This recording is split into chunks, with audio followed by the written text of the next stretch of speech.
রাজ, তুমি কি এসেছো? হ্যাঁ আমি আসছি। তুমি না বললা আমার গিফট আছে, আমার গিফট কোথায়? এই তো তোমার গিফট।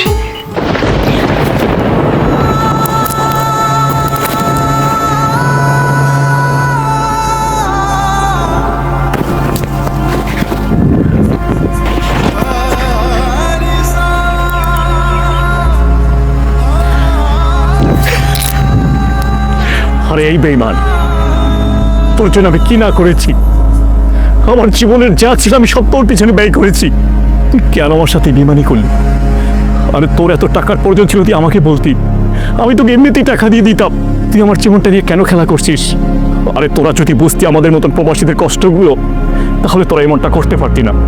আমাদের বাবা মা মারা গেলে তাদের মুখটা পর্যন্ত দেখতে পারি না, আর তোরা তোরা ভালোবাসার ছলনা করে আমাদের মতো এই প্রবাসী ছেলেদেরকে এইভাবে ঠকাচ্ছিস। আরে স্বয়ং খোদাও তোদেরকে মাফ করবে না। চল বন্ধু। এই ভিডিওটি সকল প্রবাসী ভাইদের জন্য।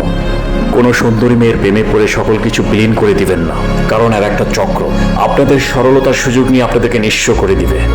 ভিডিওটি ভালো লাগলে শেয়ার করে দিবেন। সবাই ভালো থাকবেন, সুস্থ থাকবেন। আসসালামু আলাইকুম।